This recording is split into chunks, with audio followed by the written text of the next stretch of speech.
Río de la Plata parece una pregunta eterna, ¿no? Siempre pasa algo en el Río de la Plata, pero para responder a esta cuestión, CESCOS y el Instituto Juan de Mariana tenemos a 4 personas de primer nivel. Tenemos aquí en Madrid a Darío Lopérfido, que es consultor político y director de la Cátedra Vargas Llosa.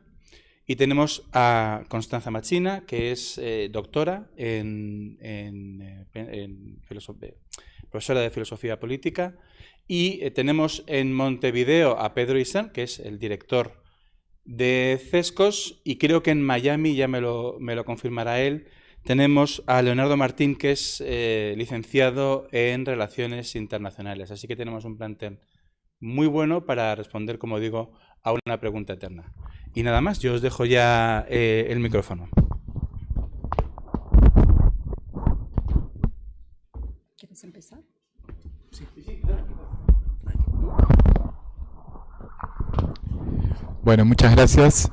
Un placer estar aquí. Gracias a la gente de CESCOS, al Instituto Juan de Mariana y aquí a la Universidad Marroquina aquí en Madrid.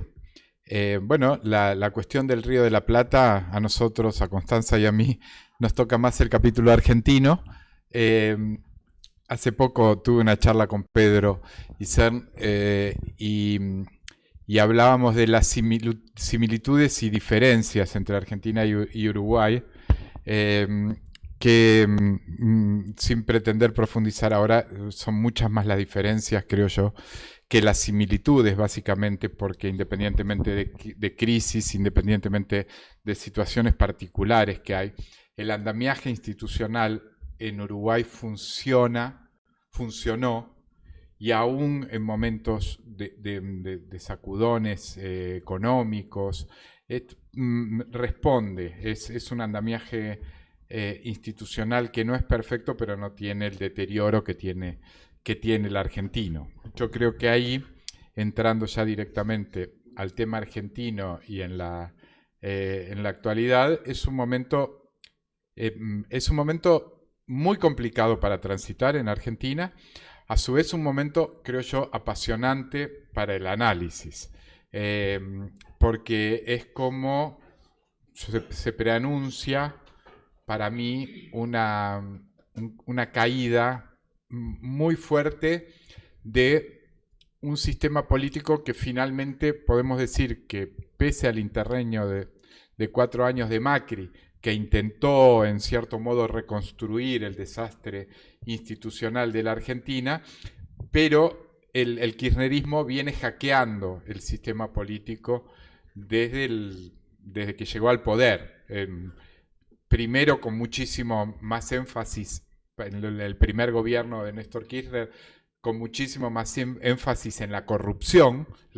Ahí el desastre institucional era una corrupción, la instalación de un sistema de corrupción institucional fuertísimo, como no se había visto quizás en la Argentina, pese a que muchos habíamos transitado una época que se consideró muy corrupta, que fue la de Menem, pero digamos que lo del menemismo quedó como un juego de niños al lado del andamiaje institucional corrupto que armó el kirchnerismo.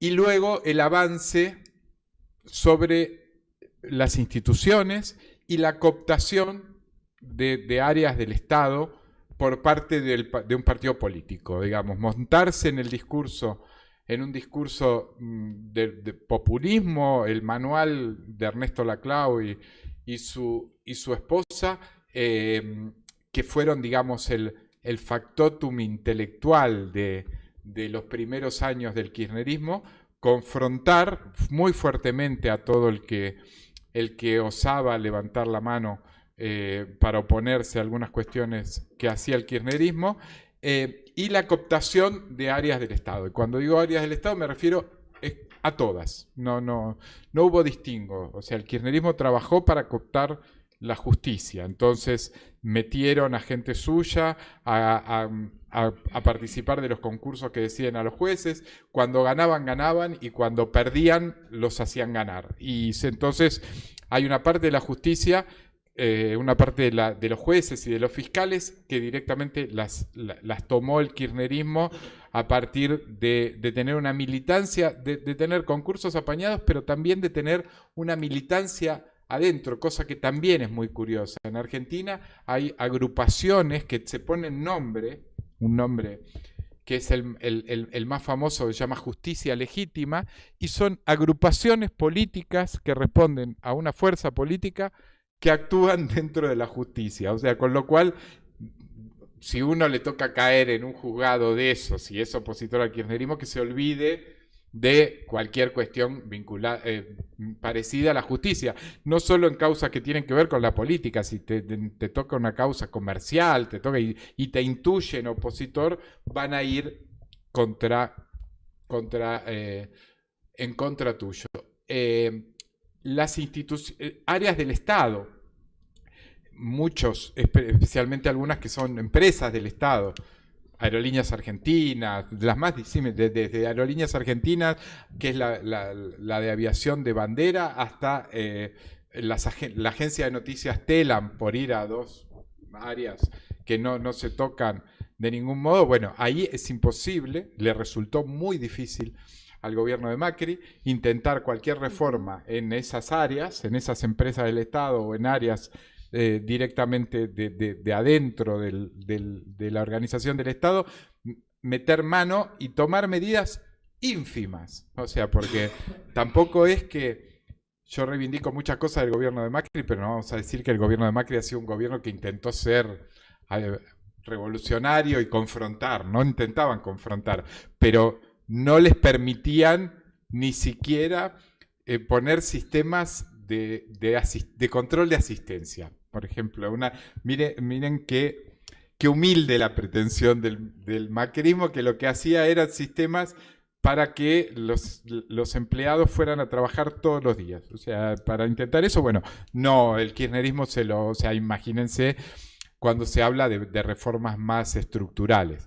Ahí el kirchnerismo tomó todo. Y los sindicatos, por supuesto, las universidades. Hay universidades en Argentina, la universidad pública, hay facultades que directamente se autoidentifican los rectores, las autoridades, como militantes del kirchnerismo. Y ahí es adoctrinamiento, no hay ninguna sutileza en eso. Sindicatos, algunos muy sensibles, como el sindicato docente, que hace que la cantidad de días de clase que tienen los chicos sean muy pocas. El deterioro de la educación es brutal en la Argentina. Ahora, ¿qué pasa? Toda esta descripción apocalíptica que yo hago está basado en un sistema político que ya las señales de desmoronamiento y las señales de decrepitud política son muy marcadas y que puede pasar cualquier cosa en las próximas elecciones. Puede pasar cualquier cosa, me refiero a que no solo pierda las elecciones el peronismo, sino que saque su mínimo histórico en términos de guarismos electorales, y hasta podría llegar a pasar que pierda en primera vuelta o que salga tercero. Son escenarios posibles. Entonces, lo apasionante es ahora qué va a pasar, porque si el régimen cae, toda esa intoxicación que hizo el régimen, va a haber gente que va a ser pragmática y se va a dar vuelta. Esto pasó siempre a lo largo de la historia a las salidas de los autoritarismos. Va a haber otra que va a seguir con su sueño de seguir defendiendo sus ideas, pero yo creo que eso se va a poner mucho en crisis. Pero hay mucho dinero de capitalismo de amigos, de manejo de sindicatos, mucho dinero en juego. Entonces, lo que se va a ver, la puja que para mí se abre, y con esto quiero terminar, es si luego de las elecciones de este año en la Argentina, lo que va a pasar es que realmente va a haber una transferencia, si va a haber una transferencia de poder entre una fuerza autoritaria y sectores democráticos, institucionales, republicanos, o si esto y eso va a sentar alguna base para mí que de muchos años, porque salir de la crisis de Argentina va a costar mucho tiempo, o si se va a producir, digamos, una crisis ya de ausencia de gobierno, porque si el kirchnerismo mantiene,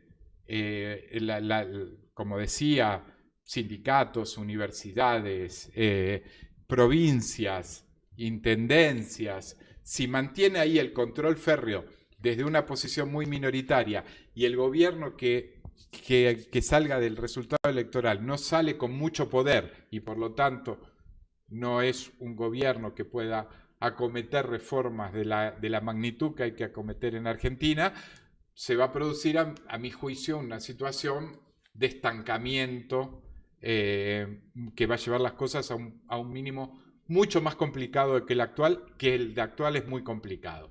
Ese es lo que yo considero como apasionante en términos de análisis, pero muy crudo y muy doloroso en un país que hoy tiene 40% de pobreza, donde 1 de cada 3 niños y adolescentes, según UNICEF, es pobre. O sea, es una situación y donde hay una inflación de 100% anual. Yo prefiero dejarlo aquí, pero es como una idea de planteamiento sobre lo cual habría que aventurarse a pensar a ver qué podría pasar en el futuro de la Argentina, que es un futuro ahora de cambio a corto plazo, porque las elecciones primarias son en el mes de agosto y las elecciones generales son en el mes de octubre. Bueno, muchas gracias, Darío. Creo que la gran pregunta es ¿por qué la calidad institucional de Uruguay o por qué la democracia en Uruguay siempre destaca en todos los índices entre las mejores de América Latina y la democracia argentina parece estancada o en los últimos años deteriorándose? Esto lo muestran todos los índices, desde el de The Economist respecto al índice de democracia, pero también índices como el de transparencia o el de Estado de Derecho, ¿no? Donde a Uruguay le da mejor que Argentina ya hace muchos años. Entonces, pensando en la calidad democrática de la Argentina, me anoté algunas cosas y perdonen, pero por la edad ya necesito tener mis apuntes a mano, como para tratar de ir a los issues que no sé si explican, pero que por lo menos nos ayudan a entender esa distancia y esa diferencia que nos separan de Uruguay. Yo creo que la primera no la tengo anotada, Darío, pero nosotros lo veníamos charlando, tiene que ver con la dirigencia política. Me parece que a partir de la transición de los años 80, aquella transición que pivotearon Sanguinetti, Alfonsín, hay una distancia enorme al año 2023 respecto de lo que son los políticos uruguayos y lo que son los políticos argentinos. La calidad de los políticos argentinos, de la clase política y de la clase dirigente en general, ha ido en franco deterioro y decadencia. Y eso se nota justamente por los malos resultados que va dando nuestra, no solo la economía, sino también la política y la educación, como vos también decías. En Argentina ustedes saben que se habla mucho de la grieta. Para mí esa grieta hoy es ideológica, pero también esa grieta se expresa territorialmente, es decir, ya en las últimas elecciones del 2019 podemos ver que una parte del país vota por el kirchnerismo, la franja de las provincias del centro votan por Juntos por el Cambio y algunas provincias del sur, aunque no todas, también votan por el kirchnerismo. Este fenómeno de que las grietas, además de la polarización ideológica y de la fragmentación, se expresa territorialmente es una de las grandes exportaciones que ha hecho Argentina al resto de América Latina, porque en los últimos procesos electorales, Brasil, la grieta Lula-Bolsonaro también se expresó territorialmente, en Ecuador pasó lo mismo con Lazo y el candidato de Correa, en las de Perú con Castillo y Keiko Fujimori. Es decir, estamos partiéndonos no solo en términos ideológicos, sino también territoriales. Y esa grieta ideológica también se expresa en no solo el modelo económico, sino también qué tipo de democracia queremos y también qué tipo de relaciones exteriores queremos, porque hoy claramente el presidente de Uruguay condena a las dictaduras de América Latina, mientras que Argentina sigue coqueteando, ¿no?, con los dictadores, con Maduro, con Ortega, con el heredero de los Castro, que es Díaz-Canel, y Boric no termina de definirse a qué partido está jugando, ¿no? Los demás sabemos qué partido están jugando, pero me parece que del lado de Alberto Fernández, AMLO, queda muy claro con quiénes juegan, y ahí quedó en gran medida la calle Pou. Respecto de qué características tiene entonces el juego político, el juego institucional en la Argentina, en mis apuntes puse el primero tiene que ver con algo que podemos llamar o denominar el juego cerrado. Es decir, las reglas electorales, el propio sistema electoral es bastante complejo para la entrada de nuevos actores, de nuevos jugadores. Entonces lo que vemos es la repetición de nombres en los últimos 20 años, ¿no? Hoy podríamos decir más, porque vos seguramente te debes acordar de aquellos kirchneristas que fueron menemistas, ¿no? En su juventud, como Alberto Fernández, por ejemplo, y los propios Kirchner. Entonces, este juego cerrado donde repetimos nombres, personas, caras. A eso le podemos sumar las familias políticas, es decir, como no tenemos reglas respecto a límites sobre el nepotismo, las familias políticas van ocupando cargos en lugares nacionales, provinciales, municipales y demás. Entonces tenemos familias políticas enquistadas en provincias, familias políticas enquistadas en municipios, en intendencias, es decir, en gobiernos locales, desde hace 20, 30, 40 años. Estoy pensando desde la familia Pose en un municipio como San Isidro, los Granados en Ezeiza, los Rodríguez en San Luis y así. O el caso de Infran, que creo que es el más claro respecto de esto en Formosa, desde 1995 como gobernador. El tema de la corrupción estructural que vos hiciste referencia, no voy a ahondar sobre eso porque salimos en los diarios todos los días con algún caso, desde el vacunatorio VIP a las fiestas y los juicios a Cristina Kirchner y demás. Sí me interesa hablar de las debilidades del sistema de frenos y contrapesos. Justamente en esto el kirchnerismo ha sido muy sistemático, como vos decías, en avanzar sobre las instituciones o en vaciarlas, ¿no? Avanzaron sobre el Poder Judicial, vaciaron el Poder Legislativo, ¿no? Es decir, le van sacando la capacidad de control a los otros poderes del Estado. De la mano de eso, el poco apego, la escasa rendición de cuentas, tanto entre los propios poderes, como los van, ¿no?, cooptando, vaciando, como también hacia los ciudadanos. Podemos agregar el personalismo y el caudillismo, que es una característica muy típica de la política argentina también. Es decir, siempre terminamos en el personalismo, a nivel nacional, provincias, municipios, etcétera. El federalismo trunco, esto es un punto importante también para entender el juego de un país federal, pero el juego entre nación y provincias, donde la mayor parte de las provincias son 99,9% dependientes de los recursos fiscales que les transfiere la nación. Por lo tanto, hay un juego muy claro entre esas provincias y esos gobernadores que para su subsistencia cotidiana y mensual para pagar sueldos dependen de las transferencias nacionales, ¿sí? Y después el juego que se da en el seno del Poder Legislativo para nombramientos en el Poder Judicial, como vos decías, y demás. Otra característica tiene que ver con, y me parece que acá es donde más nos separamos de lo que pasa en Uruguay en los últimos años, que es el permanente deterioro del Estado de Derecho y cómo el gobierno siempre quiere torcer la ley a su antojo y según sus propias necesidades, ¿no? Es decir, no solo hay un deterioro general del Estado de Derecho, sino una creciente desigualdad ante la ley, ¿no? No todos somos iguales hoy ante la ley en Argentina, como decía Orwell, ¿no? Somos todos iguales, solo que algunos son más iguales que otros, y eso es el resultado de 20 años de kirchnerismo. Por otro lado, algo que me interesa mucho destacar es la privatización del Estado, pero una privatización del Estado al revés de cómo criticó la izquierda las privatizaciones de los años 90 en América Latina. Hay una privatización del Estado en manos de estas familias políticas, es decir, el Estado se convirtió en un coto de caza donde justamente llegan para repartirlo, ¿no? Para repartirlo, obviamente, entre ellos. Es una torta a repartir. Hay un permanente desdibujamiento, se borra la línea entre lo privado y lo público, ¿no? Hay una cooptación de lo público por parte de quienes llegan justamente al poder o por parte de familias políticas abiertamente. Algo muy típico del kirchnerismo es el chivo expiatorio. Es decir, durante el gobierno de Néstor y los gobiernos de Cristina, el neoliberalismo, el menemismo fueron los culpables de lo mal que estábamos y teníamos que hacer todo esto porque, como los que estuvieron antes fueron tan malos, nosotros tenemos que solucionarlo.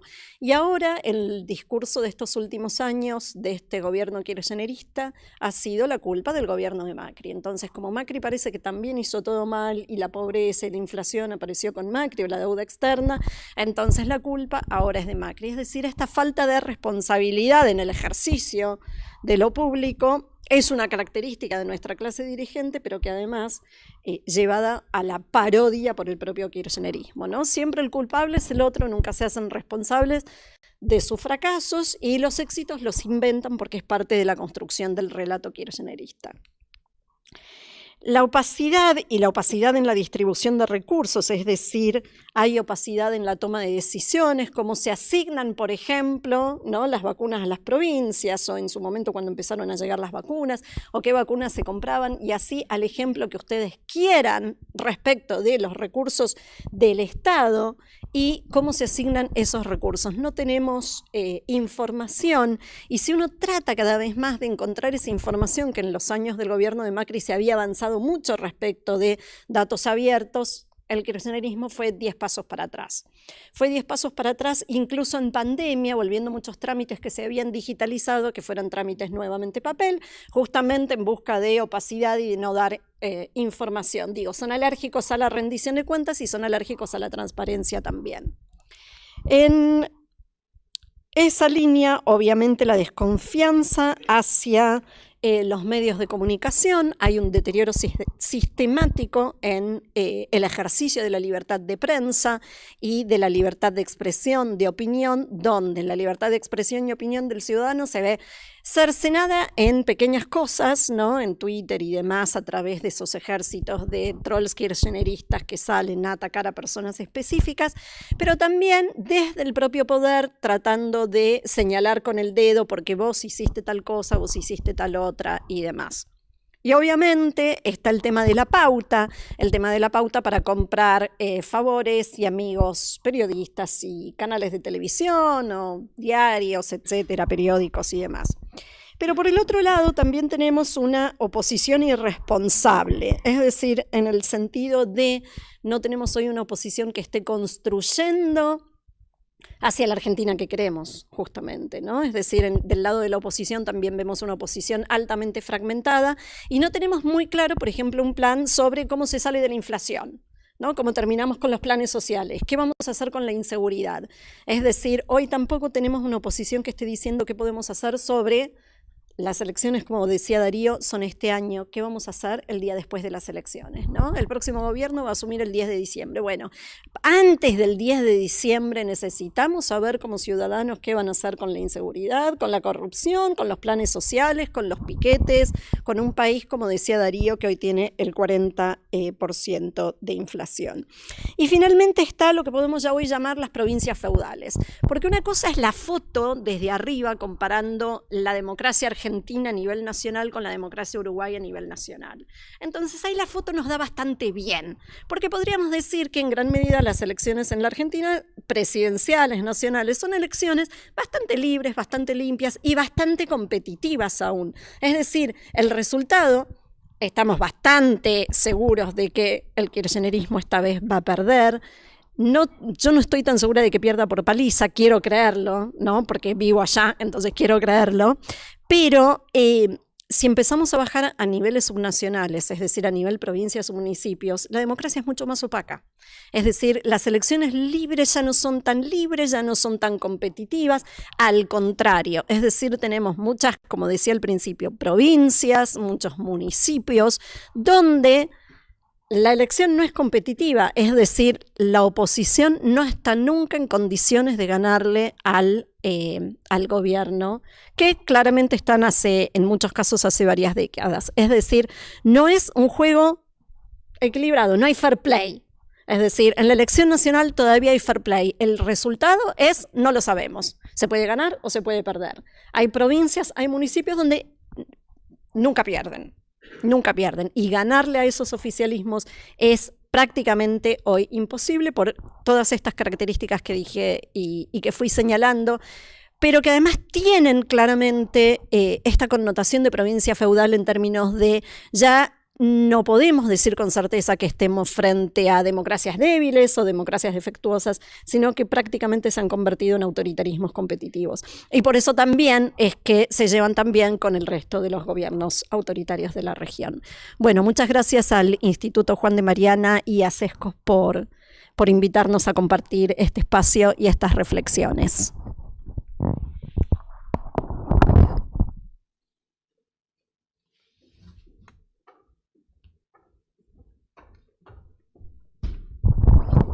Vamos a dar paso a Leo, yo creo. Empieza él. Puedes desmutearte y mutear lo otro.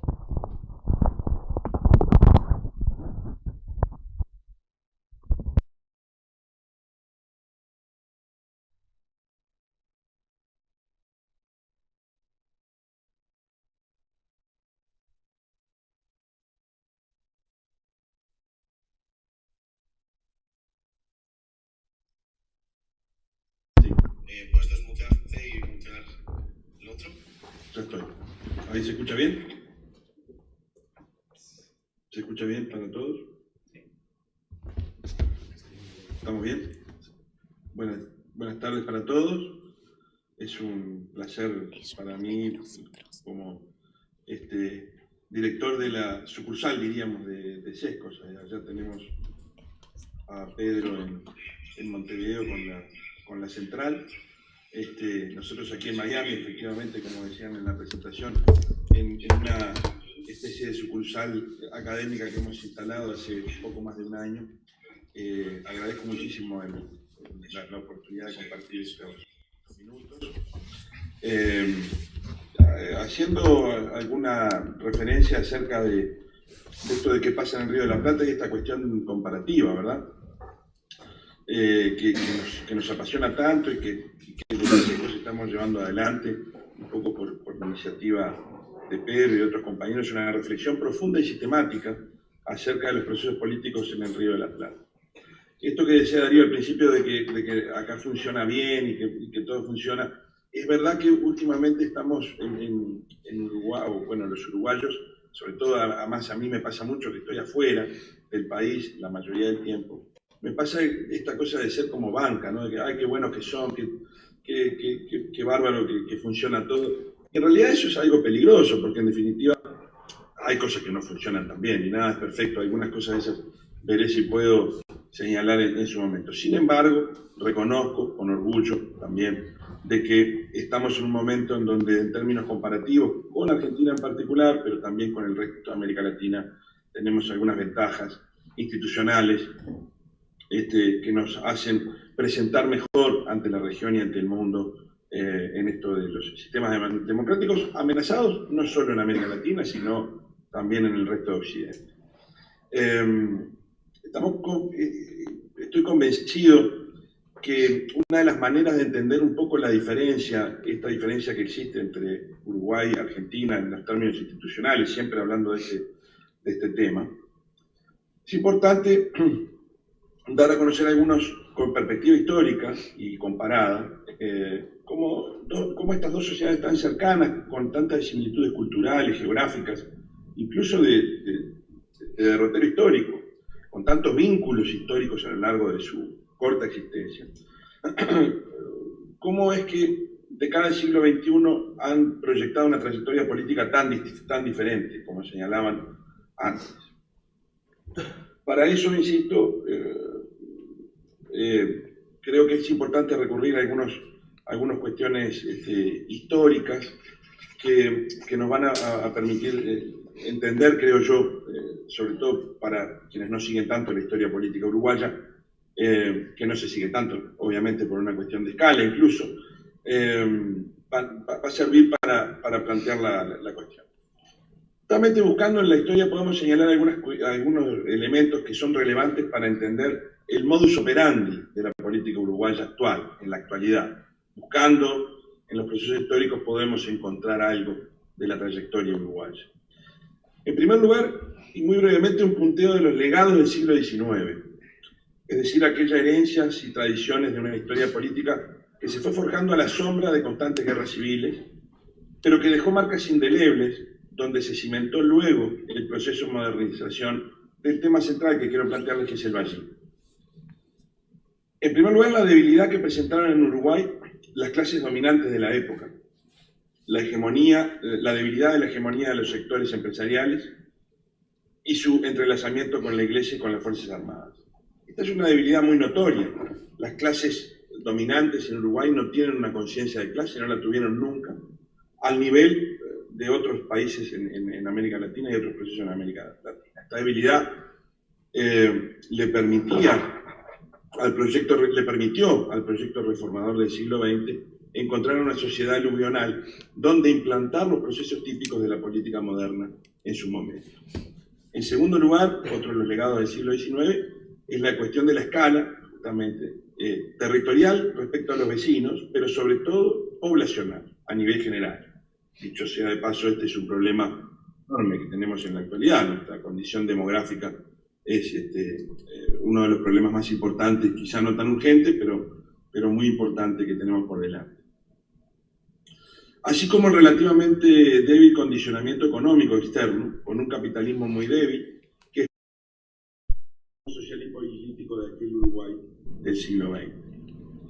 El tercer legado que quiero señalarles es que esas debilidades señaladas anteriormente, estas dos, la implantación oligárquica y el capitalismo original, reforzó en mucho la presencia del Estado, que se convirtió rápidamente en el principal agente económico, pero también social y político, con autonomía casi absoluta de las clases dominantes. En cuarto y creo que último lugar, sí, en cuarto lugar, esa primacía del Estado generó las condiciones justamente para el proceso modernizador que llevó adelante el vallismo.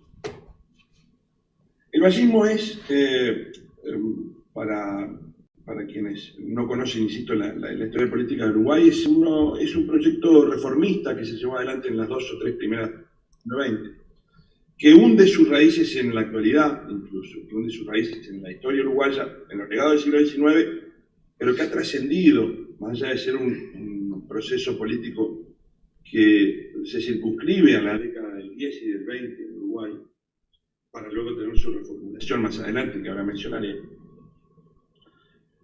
Más allá de que se circunscribe a esta época, es un proceso que ha dejado una huella muy profunda en la historia política del Uruguay, y como dije, junto con los legados del siglo XIX, en gran medida el proceso reformista llevado adelante por el vallismo es de alguna manera la forma de entender nuestra política actualmente. El vallismo siempre lo digo en mis clases, es una rara mezcla de liberalismo político y de intervencionismo económico. Rara, digo, para aquella época, para la época en que se implantó, a principios del siglo XX. Es un modelo profundamente liberal, insisto, en lo político, pero con un sentido humanista que lo llevó a intervenir en la economía desde el punto de vista social en muchos de los aspectos. Se basó en 6 grandes pilares que motivaron su obra reformista. Dicho sea de paso, no voy a entrar en detalles, simplemente los voy a mencionar, pero aprovecho a invitarlos a entrar en el canal YouTube de Sescos y seguir la saga de la Cátedra de Río de la Plata, justamente que este tema que estamos llevando adelante ahora, y en donde hacemos una serie de presentaciones mucho más extensas y mucho más detalladas acerca de los pilares y de las características del valle.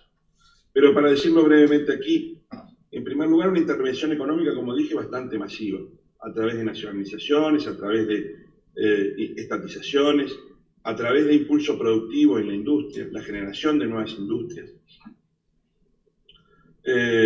Insisto, una intervención económica muy amplia, muy generalizada. Un segundo pilar que tiene que ver con la reforma social, pioneros en los derechos laborales, pioneros, por ejemplo, en promover desde el gobierno la inclusión del derecho de huelga en la propia Constitución de la República, desde el gobierno, un gobierno que promueve el derecho de huelga. Bueno, y las reformas sociales típicas, la ley de 8 horas, las leyes de maternidad, la ley de indemnización por despido, el retiro, las pensiones del retiro de la vejez, etc. En tercer lugar, un intento de reforma de producción rural, tratar de combatir el viejo sistema del siglo XIX, el latifundista, de grandes extensiones de campo, y tratar de mejorar y de profundizar el minifundio, un proceso que se intentó llevar adelante pero que no tuvo el éxito que se pretendía. En cuarto lugar, una reforma cívica muy profunda, y quizá esta, junto con el siguiente de los pilares que les quiero mencionar, la reforma política, quizás sean los dos más importantes para entender un poco en particular las características de la política uruguaya hasta nuestros días. La reforma cívica, que promovió en aquel tiempo un incremento generalizado de la educación, un discurso y una construcción de una identidad nacional y una profunda educación en ciudadanía. Hay una transformación, hay un intento que se hace en Uruguay en los primeros 30 años del siglo, que luego continúa a lo largo de todo el siglo XX y que hoy todavía se ve, que es la permanente insistencia en el ejercicio de la ciudadanía. Se cambia la palabra población por ciudadanos, por la ciudadanía. El ejercicio de la ciudadanía en Uruguay es permanente, y durante este tiempo es que se generalizó una enorme expansión electoral, por ejemplo, y esto ya tiene que ver con el quinto pilar, con la reforma política. Una enorme expansión electoral, una propuesta de despersonalizar el poder político a través de colegiado, una fórmula que funcionó a medias o que relativamente no funcionó, pero que en definitiva estuvo sobre la mesa. Y en sexto lugar, probablemente desde mi punto de vista, el elemento central en cuanto a la calidad, si es que vale decirlo de esta forma, la calidad de la democracia actual, que es la formación desde el inicio del Uruguay moderno de una moral laica y de un sentido de laicidad muy profundo. El alejamiento completo de los asuntos religiosos de las cuestiones del Estado. Esto, como dije, los últimos tres pilares, el de la extensión de la educación, la reforma política y la separación de la Iglesia del Estado, que se logra formalmente en 1917, son para mí tres elementos que explican, junto con los anteriores, pero centrales, que explican la calidad de la democracia uruguaya en este momento. Sumo a esta cuestión un elemento que creo absolutamente central, que es la muy temprana implantación de partidos políticos con un arraigo popular y policlasista enorme, que se reconocieron rápidamente, más allá de batallas y cuestiones principalmente en el siglo XIX, pero que ya en el siglo XX entran en la modernidad reconociéndose mutuamente y elaborando mecanismos para la coparticipación en el poder. Más allá de que el Partido Colorado, que albergaba el vallismo, que fue su mayoría durante las primeras 3 décadas del siglo y que luego volvió a ser mayoría en los años 50, el Partido Colorado y el Partido Nacional, o el Partido Blanco, que hoy representa el presidente Lacalle Pou, desde muy temprano se reconocieron mutuamente, sin olvidar sus viejas oposiciones y sus viejas rencillas políticas, pero se reconocieron y elaboraron mecanismos de coparticipación en el poder que generó 2 partidos políticos muy fuertes en su inicio, muy fuertes, y que lograron entre ambos resumir las demandas del Estado de manera general y completa. Esto es, en definitiva, algunas pinceladas de lo que puede ser el primer vallismo, que tuvo su alternancia en el poder, por supuesto, y que tuvo una reformulación, como mencioné, en los años 50, con un mismo talante profundamente liberal, que lo enfrentó amargamente con el naciente peronismo argentino en 1945, pero que profundizó aún más, si cabía, la influencia económica y la centralidad del Estado. Cabe recordar que los años 50 eran las épocas de la implantación plena de la industrialización por sustitución de importaciones, y en ese marco fue que la reimplantación del vallismo, con su voluntad de intervencionismo económico, amplió esa intervención a la industria. Esto generó lo que en Uruguay conocemos como la sociedad hiperintegrada, que es la traducción del país modelo que se propuso Valle Ordóñez en su momento, y que podemos decir que tuvo un éxito indudable en la forja de una nacionalidad inclusiva que impide grandes exclusiones socioculturales o políticas, pero que hoy son la clave de nuestro derrotero. Pero, como dije, al final nada es perfecto. Pagó también los costos de una integración demasiado reflejada a la medianía y generó estereotipos sociales y culturales que terminaron sancionando, o que terminan sancionando, la diferencia y la innovación en muchos sentidos. Eso, en un mundo globalizado y mucho más complejo, viene siendo un desafío para el Uruguay. Pero si tengo que poner en la balanza, diría que la estabilidad es la clave para conseguir logros colectivos. Así que ese será el desafío del futuro. En definitiva, los partidos políticos, estos legados del siglo XIX, las diferencias de implantación de las clases dominantes en Uruguay y en Argentina, ya que estamos haciendo esta comparación, la separación de la Iglesia del Estado y la profunda voluntad del vallismo en su momento, y luego continuado por los diferentes procesos políticos, de generar una ciudadanía plena, consciente de sus derechos y el ejercicio de la democracia a lo largo del tiempo, creo yo, son algunas explicaciones que a nivel histórico podemos encontrar en esta estabilidad política que, en comparación con América Latina, hoy gozamos y nos enorgullecemos. De nuevo, muchas gracias por la participación y bueno, dejo a Pedro con su intervención. Muchas gracias, Leo. Muchas gracias por tu intervención. Muchas gracias, Darío. Ha sido un honor para Sescos, para el Instituto Juan de Mariana, para la Universidad Francisco Marroquín haber contado contigo. Muchas gracias, Constanza Massina, señor Fellow de Sescos, por tu extraordinaria presentación. Un agradecimiento especial a Arturo Fabra, a José, a Pablo del Instituto Juan de Mariana, que han hecho un gran trabajo para que esto pueda salir.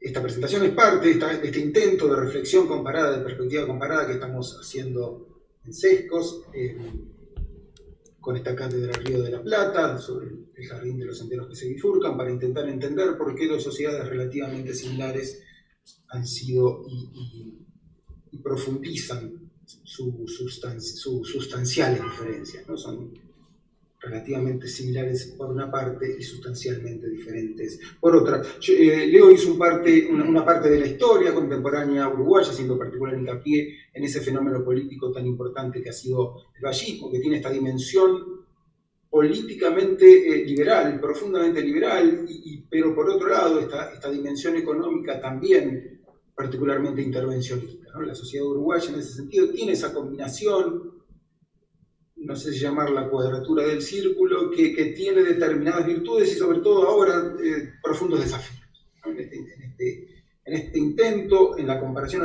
con Argentina y en la comparación con el resto de América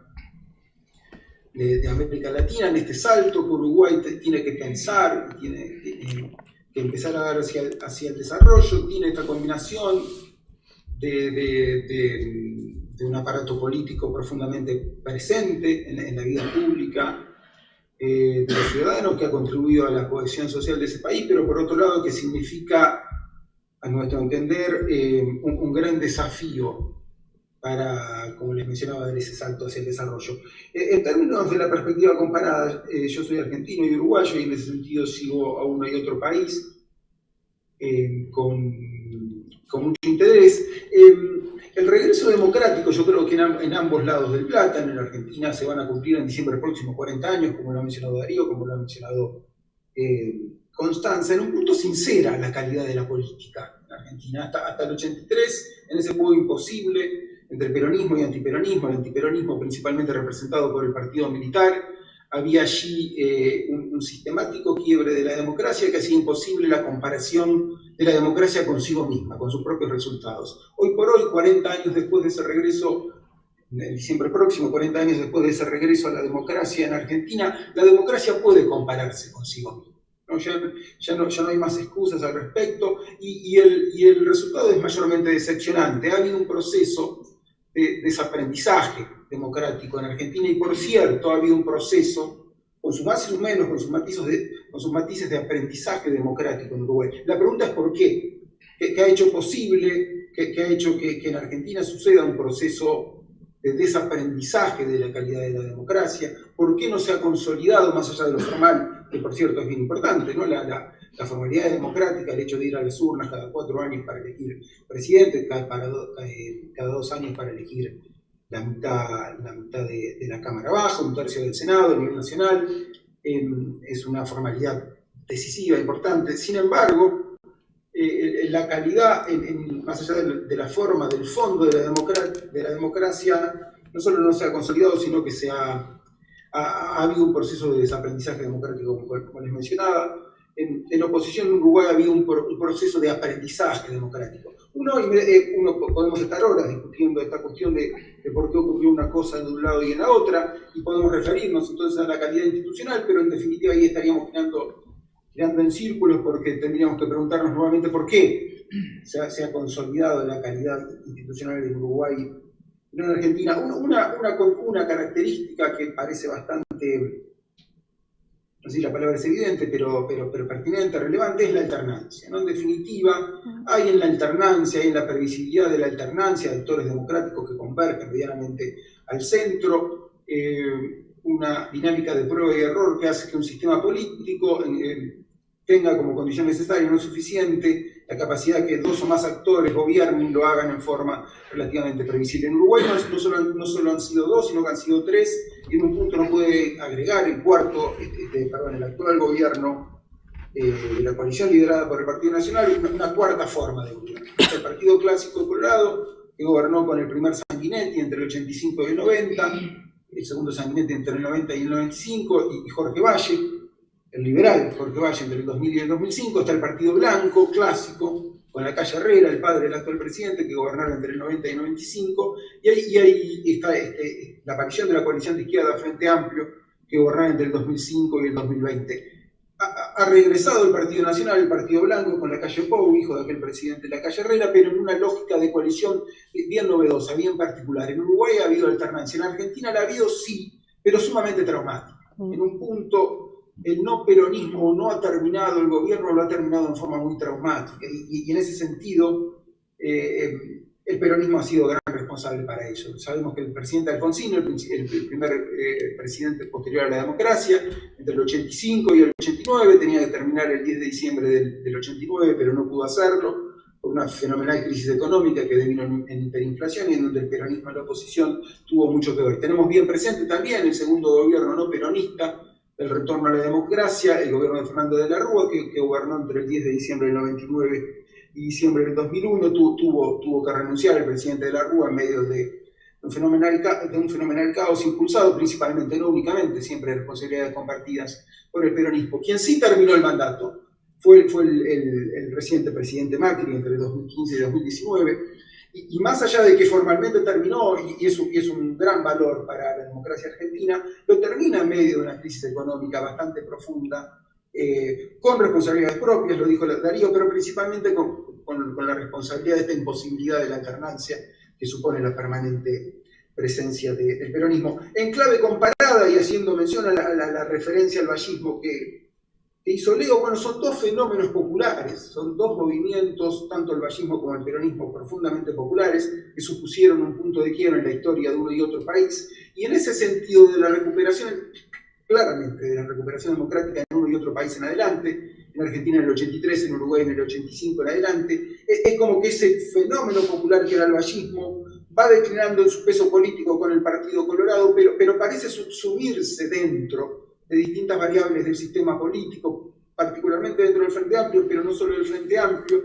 en donde se genera un círculo virtuoso, una dialéctica virtuosa, entre ese gran fenómeno político del Uruguay que es el vallismo, y su reciente realidad. Casi lo opuesto pasa con el peronismo en Argentina. Cuando la democracia se consolida, y hoy sabemos que está consolidada después de estos 40 años de sucesivas elecciones, este gran fenómeno político, sociopolítico de la Argentina contemporánea que ha sido el peronismo, permanece como actor que confronta con el sistema político. Y me voy a poner un poquito. Entonces, esta es una diferencia, a mi entender, central. Cómo el Uruguay democrático ha procesado el vallismo y cómo la Argentina democrática ha procesado el peronismo, ha mal procesado el peronismo, ¿no? A su turno, cómo el vallismo fue parte del Uruguay democrático y cómo el peronismo ha contribuido a maniatar, ¿no?, a la Argentina democrática. El punto siguiente, algo que mencionó Constancia y que a mí me parece particularmente relevante, la perspectiva comparada entre un país federal y un país no federal, ¿no? Cuando la calidad de la democracia es mala, los politólogos lo investigan, por cierto lo hacen mucho mejor que yo, pero uno puede pensar que allí donde hay una mala calidad de la democracia, ceteris paribus, el federalismo contribuye a empeorarla, a deteriorarla. ¿Por qué? Porque hay más actores políticos, hay más feudos a nivel provincial y a nivel local, y esa mala calidad de la democracia parece repercutirse, parece potenciarse. En un contexto donde la experiencia argentina en ese sentido es formidable, ¿no? Como les mencionaba, me apuro, en Argentina se van a cumplir 40 años de vida democrática y yo estoy escribiendo un artículo que se llama algo así como 1983-2023, 120 años de políticas públicas, ¿no? No son 40, son 40 por 3. ¿Por qué? Y porque hay políticas públicas a nivel nacional, a nivel provincial y a nivel estadual. Y en la Argentina, como lo mencionó Constancia y lo hemos hablado en otras ocasiones, la calidad de la democracia en algunos ámbitos provinciales y en algunos ámbitos locales es sumamente preocupante. Son básicamente autocracias, preferentemente, principalmente, no únicamente, pero principalmente peronistas, ¿no? Principalmente alguna forma del peronismo. Y en ese sentido, esta dimensión federal de la Argentina obviamente está estudiada. Hay un gran profesor que se llama Carlos Gervasoni, y hay otros grandes profesores que han estudiado y han publicado mucho al respecto, sobre todo sobre la calidad de la democracia de las provincias, pero también crecientemente hay un politólogo que creo que es cura, párrafo incluso, se llama Sarazaga, que escribe mucho sobre la calidad institucional del conurbano bonaerense. El conurbano bonaerense son 10-12 millones de personas, algo así como el 20, un poquito más incluso, por ciento de la población argentina que vive alrededor de la ciudad de Buenos Aires, generando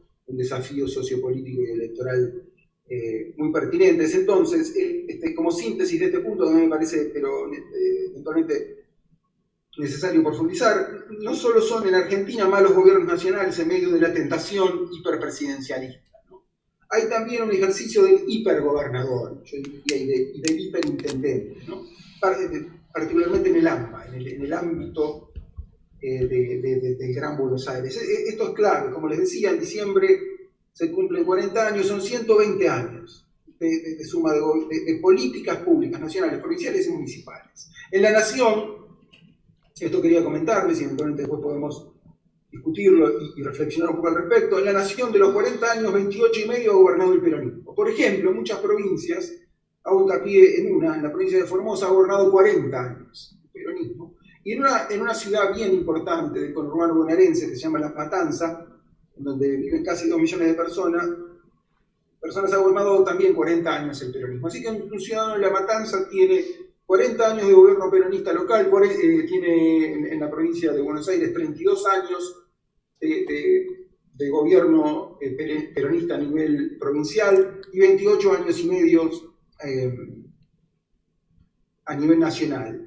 En Formosa son 108 de los 120 años y medio han sido peronistas. Y esto es importante porque en La Matanza, cuando comenzó la democracia en el 83, la pobreza rondaba el 20%, y hoy ronda el 55%. ¿Por qué? Y bueno, porque hubo 120 años de políticas públicas, 108 y medio años de ellos de políticas públicas peronistas, ¿no? Un ejercicio de la democracia en donde, insisto, no es solo la pobreza de la política pública del peronismo, sino la dificultad de buscar la alternancia. En La Matanza y en Formosa prácticamente imposible. A nivel nacional y en otras provincias y en otros municipios es más posible, pero se encuentra el desafío que mencionaron tanto Darío y Constanza, que incluso cuando gobierna la oposición tiene una enorme dificultad para consolidarse e implementar sus propias políticas públicas. Para aquellos que les interese la perspectiva comparada, y quito un par de puntos y avanzo para después eventualmente reflexionar con ustedes, hay un punto, hay varios puntos del 83 en adelante y del 83 para atrás para marcar las sustanciales diferencias entre uno y otro país. Para aquellos que les interese la ciencia política, la historia reciente de la economía, el punto de la crisis del 2001 y 2002 en uno y otro lado del Río de la Plata es bien pertinente, ¿no? Para estudiar, para hacer un artículo, para hacer un paper allí en la universidad. Cómo uno y otro país lidió con una fenomenal crisis. Allí se ve la calidad de la democracia y del respeto a los contratos en los distintos países. La crisis fue traumática en uno y en otro lado. En Argentina se rompieron todos los contratos, incluso con Ovación, ¿no? Uno de los distintos presidentes ahí en el 2001, cuando anunció a viva voz no pagar la deuda externa, ¿no? Esa gran convicción de no pagar las deudas que en su momento tuvo Rodríguez y que es algo patológicamente presente en el kirchnerismo, ¿no? Hay una dimensión en donde si puedo no pagarte la deuda es un triunfo moral, económico, político fenomenal, ¿no? Ellos tienen en la tentación de no pagar las deudas, más allá de que pudieran, algo que les genera una efervescencia fenomenal. Insisto, ¿cómo Uruguay lidió con ese, y hay libros, Leo los puede citar, varios libros sobre cómo el fenomenal trauma de la crisis del 2002 fue enfrentado en Uruguay y fue enfrentado en Argentina, supone allí una profundización de la dinámica de estos jardines, de los senderos que se bifurcan. En un punto, entonces, yo les quería decir que esta comparación es pertinente. Uno ve notables diferencias entre Uruguay y Argentina y uno ve notables diferencias institucionales y de las otras entre Uruguay y el resto de América Latina. Sin embargo, hacer hincapié, profundizar en esa perspectiva, y ya voy terminando, tiene sus grandes inconvenientes. ¿Por qué? Porque el salto al desarrollo que tiene que hacer Uruguay es sumamente difícil. Alcanzar el desarrollo es una condición muy poco natural en la historia humana, ¿no? La condición humana es una condición en donde casi el 98% de nuestra historia sobre la faz de la Tierra ha sido de pobreza y de extrema pobreza. Solo muy pocos países, muy pocas personas, principalmente desde la posguerra en adelante, han alcanzado. Uno piensa en Europa Occidental, en los Estados Unidos, Canadá, Japón, Nueva Zelanda, Australia, Israel, y muy pocos países más que han alcanzado aquello que se denomina el desarrollo. Y como el desarrollo es algo sumamente difícil, como Uruguay está en condiciones de hacerlo, pero tiene un larguísimo trecho, un muy difícil trecho hacia ese lugar, de al menos 25 años de concatenar políticas públicas adecuadas, uno tiene que hacer particular hincapié, y yo siempre hago la referencia del libro de Asimov y Robinson sobre el Narrow Corridor, sobre ese sendero estrecho donde se combina un Estado que haga respetar las reglas de juego, pero sobre todo una sociedad civil, un mercado, diríamos los liberales, donde sus derechos individuales sean respetados y en donde esté el marco económico de impuestos relativamente acotados, de derechos de propiedad delimitados para que se pueda invertir con certidumbre y las personas y las empresas y las naciones puedan innovar. Y en ese sentido, la cuestión uruguaya es sumamente interesante, no sea de que es un país pequeño, alejado del centro, ¿no? Como dirían otros en el pasado. Es sumamente interesante ver cómo esta introducción que hizo Leonardo sobre el Estado ballista, sobre ese estado de bienestar al uruguayo, una sociedad civil que demandaba ese Estado en un punto, es muy difícil terminar con él. En un punto casi en el extremo, casi nadie quiere terminar con el estado de bienestar. Una gran parte de la sociedad uruguaya está orgullosa de ese estado ballista, y los que no lo están saben que la economía política de esa reforma es inconveniente y en un punto innecesaria. Lo que sí hay que hacer en ese narrow corridor es reformar ese estado de bienestar. Es condición necesaria, no suficiente para alcanzar el desarrollo de este pequeño país en el lejano en la lejana Sudamérica, reformar el estado de bienestar y hacerlo más eficiente para pensar, en perspectiva comparada, por ejemplo, con Nueva Zelanda y otros pequeños países de Europa, que con un estado fuerte y presente en clave de estado de bienestar, y no necesariamente porque sea lo más eficiente, sino porque es lo que demanda el mercado, lo que demanda el electorado uruguayo, sea, repito, insisto, una condición necesaria, no suficiente, para en 25 años transitar ese estrecho corredor en el camino hacia el desarrollo. Hay aquí un gran desafío, lo mencionamos muy por encima, lo podemos mencionar después si a ustedes les interesa intercambiar algunas ideas, y es este rol que yo les mencionaba antes de la coalición de izquierda, que toma algunas banderas del vallismo que se las roba el Partido Colorado, o las captura de un Partido Colorado, en crisis e implementa determinadas políticas en sus 3 gobiernos sucesivos entre el 2005 y el 2020. Y yo creo que una condición necesaria, no suficiente, en el camino del Uruguay del desarrollo, será la nueva probabilidad de la alternancia. Y en ese sentido, cuando haya elecciones presidenciales en noviembre del 24, para que asuma el nuevo presidente en marzo del 25, hay por lo menos, no sé qué te parece a ti, Leo, 50% de probabilidades que el Frente Amplio, algunos dicen más, algunos dicen bastante más que 50%, de probabilidades que el Frente Amplio vuelva al gobierno en el 2025, y ahí yo creo que hay un gran desafío, ¿no? Porque es posible que el Frente Amplio regrese al poder en el 25 y no queda claro si hay al menos una mitad de esta coalición que pueda coincidir en el camino de reforma necesario para el desarrollo.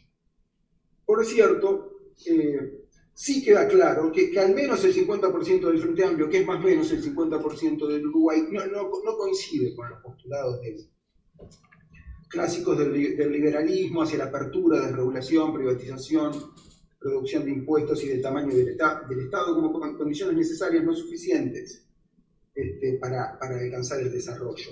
Mi último punto, y sé que me extendí demasiado, le pido disculpas, muchas gracias a todos ustedes, José, Pablo, del Instituto Juan de Mariano, Arturo, de la universidad, han sido muy generosos. Mi último punto es, y bueno, me reitero en parte una cosa que he mencionado, está esta tentación de compararse con la región, que tiene algunos uruguayos, pero sobre todo gente de afuera, y que es sumamente problemática, ¿no? Porque en definitiva uno puede estar orgulloso de la calidad de la democracia uruguaya comparada con Venezuela, o puede estar indignado y replantearse verdaderamente por qué ante determinadas condiciones Uruguay todavía no ha alcanzado el nivel de desarrollo de Nueva Zelanda o no se le aproxima siquiera lo suficiente a Nueva Zelanda, en un contexto en donde, voy a exagerar un poquito, tiene todo, casi todo para hacerlo. Lo principal, lo mencionamos, la calidad institucional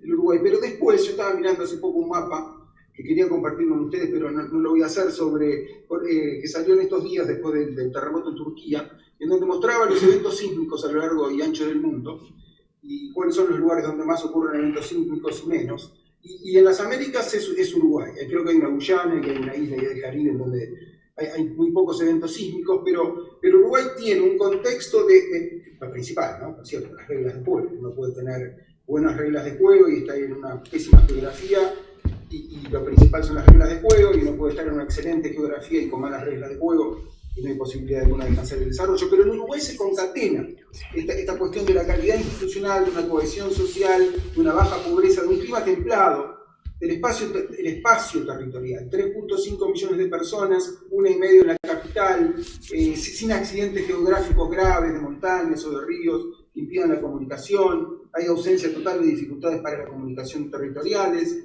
hay recursos naturales, y hay ausencia de diferencias étnicas, religiosas, de catástrofes naturales. Aquí nunca hay terremotos, no va a haber huracanes.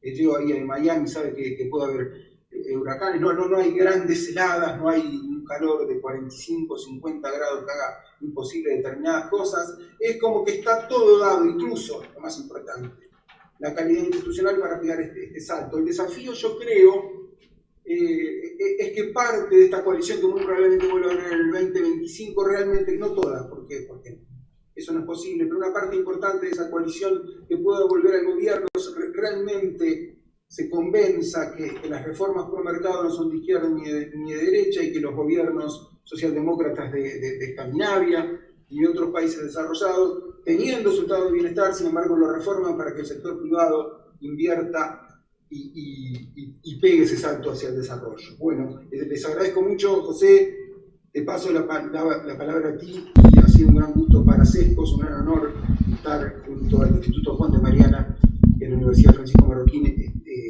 organizando este evento. Muchas gracias, Darío, muchas gracias, Connie. Muchas gracias, Pedro. Tenemos aquí una pregunta en el público que os vamos a pasar a quien quiera recoger el guante. Yo perdí un poco la esperanza con Argentina, con lo cual mi pregunta no va a estar dirigida a Argentina, sino más bien al caso de Uruguay. Pensaba, Pedro, lo que decías respecto de los eventos sísmicos y en muchas de tus comentarios pensaba en Chile. Y Chile solía ser un poco el faro de América Latina hasta el cimbronazo o el terremoto institucional que generó primero las protestas y luego el intento fallido por suerte de reforma constitucional. Ahí claramente hubo una reacción popular, una reacción de nuevo de la sociedad civil, del mercado, como vos planteabas recién, que evitó ese cambio y ahora veremos qué pasa. Mi pregunta es, ¿la sociedad civil uruguaya está preparada para reaccionar de la misma manera?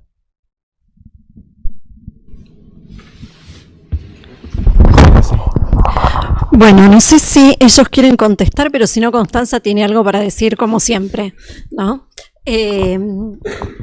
A ver, ahí me parece que hay un punto interesante que no hemos desarrollado y es la influencia de actores externos en nuestras políticas nacionales, porque gran parte de la responsabilidad, creo que estamos todos de acuerdo en lo que es la lógica del peronismo. Particularmente yo creo que, sostengo que el peronismo tiene un gen autoritario, es genéticamente, digo, el autoritarismo es parte de su ADN, pero además también está en lo que los últimos 20 años ha sido el bolivarianismo, la ola rosa en América Latina y demás, ¿no? Que llega tarde a Chile, en el último gobierno de Bachelet particularmente, y sacude al gobierno de Piñera, pero que la pregunta es, en todo caso para ellos, para Pedro y para Leo, ¿por qué en los gobiernos del Frente Amplio, particularmente en el último gobierno de Vázquez, no les pega tanto el tema de la ola rosa? Porque a Macri le pega, a Lasso le está pegando con las protestas y demás, ¿no? Donde, digo, parece bastante claro cómo las izquierdas latinoamericanas, cuando pierden, ¿no?, en este juego democrático, estoy dispuesto a presentarme a elecciones, pero después no estoy dispuesto a irme del poder. Y cuando les toca irse, tratan de hackear a gobiernos democráticamente electos, por esto que decíamos de que en el juego nacional la competencia todavía existe, ¿no? Entonces, eso lo hicieron en el gobierno de Macri, lo están haciendo en el gobierno de Lasso, y en gran medida también lo hicieron en esa... En Colombia también, tenés razón, en Colombia también con los últimos años de Santos y la llegada de Petro, y después sabemos lo que pasa, ¿no? Sabemos lo que está pasando ahora en Colombia, sabemos lo que está pasando con AMLO, con Boric y demás. Pero el tema, me parece que la pregunta para ellos es, bueno, pero entonces, ¿por qué la sociedad civil o la clase política y dirigente uruguaya evitó, ¿no?, caer en la tentación populista?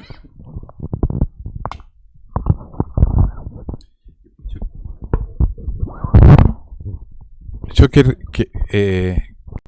querría hacer ya que estamos incorporar una pequeña cosa respecto de Chile. Yo estoy muy maravillado por el proceso chileno, porque muestra que cuando la institucionalidad no es bien sostenida por el gobierno, que fue lo que pasó con el gobierno de Piñera, por el último gobierno de Piñera, donde a partir del germen que se había instalado en el gobierno de Bachelet, en el segundo gobierno de Bachelet, el primer gobierno de Bachelet había sido un gobierno bastante liberal, tenía un ministro de Economía liberal, secretario de Hacienda liberal, pero el segundo, donde permite el avance y los mete en el gobierno, básicamente, después lo que sucede es que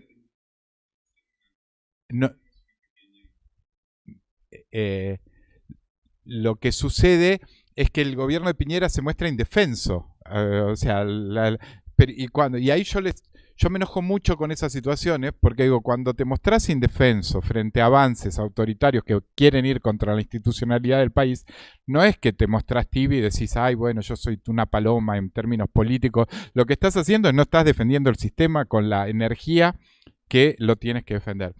Ahora, y lo que a mí y otro dato que hay que mencionar del caso chileno es que la petulancia de la izquierda chilena hizo que se creyeran que cuando ganó Boric iban a reformar la Constitución, iban a hacer esto, iban a cambiar el sistema y ellos habían sacado muy pocos votos, porque en realidad es el sistema de doble vuelta, es donde te dicen Boric sacó el 50%, no me acuerdo cuánto sacó, pero mucho. Pero en la primera vuelta habían sacado pocos votos. Y lo que generó es que ese desajuste que tuvo la política por debilidad de Piñera y por la petulancia de Boric y de toda esa izquierda chilena que es súper dogmática, es una izquierda más dogmática que cualquiera de las otras de la región, el problema lo solucionó la ciudadanía y de una manera muy clara. O sea, si eso pasara en Argentina sería un milagro. O sea, que la ciudadanía dijera, vamos a parar este disparate.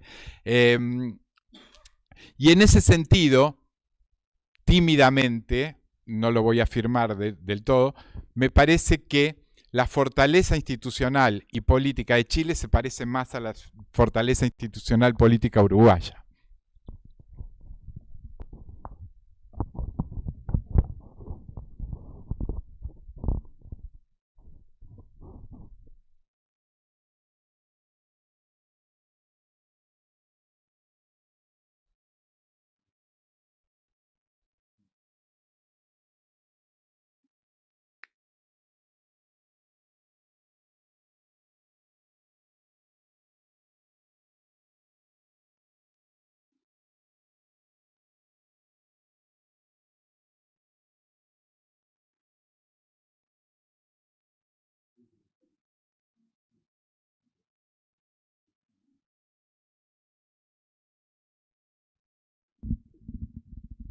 Sí, Pedro.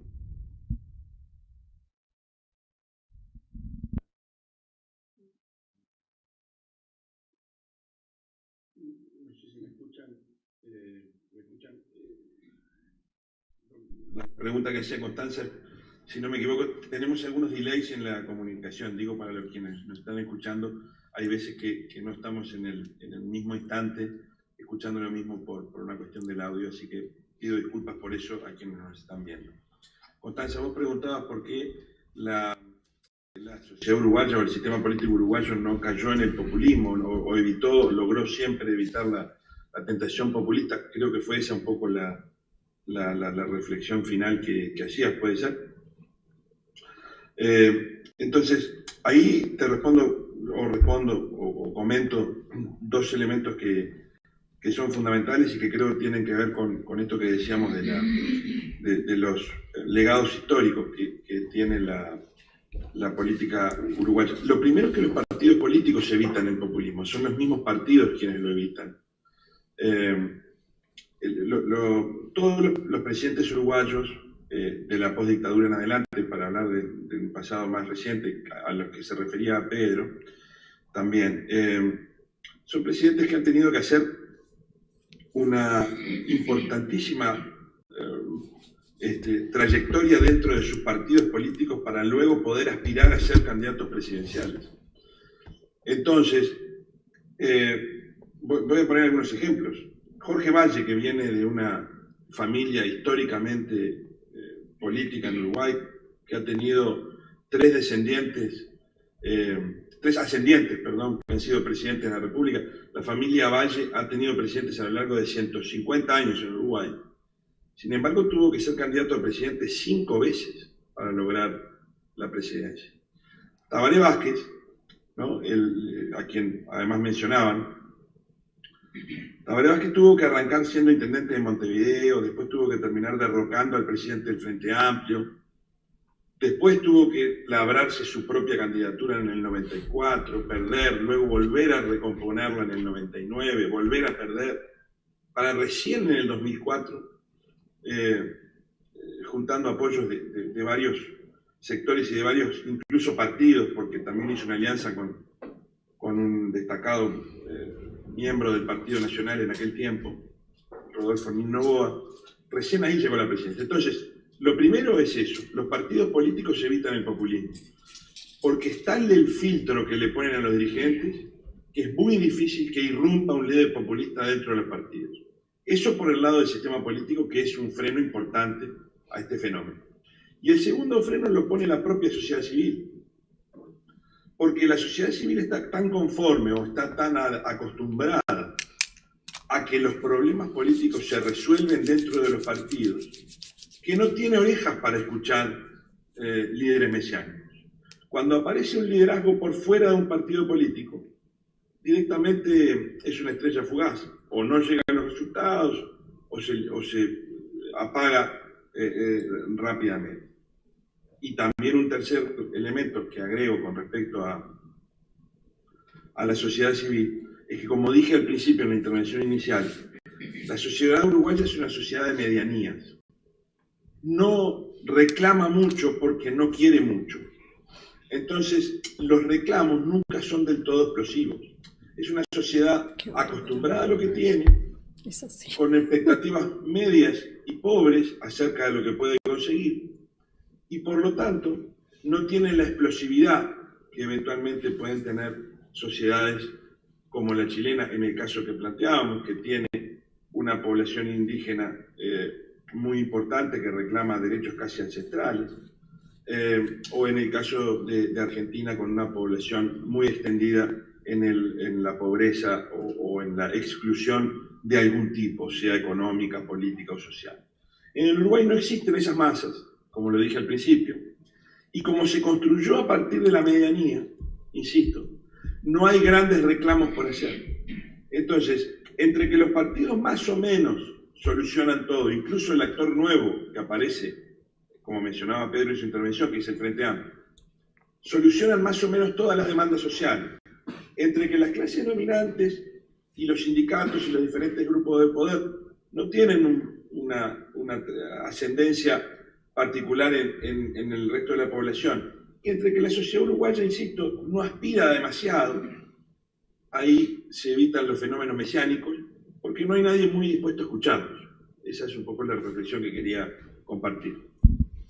Muy bien, Leo, pues muchísimas gracias a ti, muchas gracias a Cescos. Pedro, de verdad, muchas gracias por esta iniciativa, por contar con nosotros, con el Instituto Juan de Mariana. Gracias a Darío y gracias a Constanza por acompañarnos desde aquí. Y nada, este viernes tenemos nosotros desde el Instituto Juan de Mariana una nueva actividad, como todos los viernes.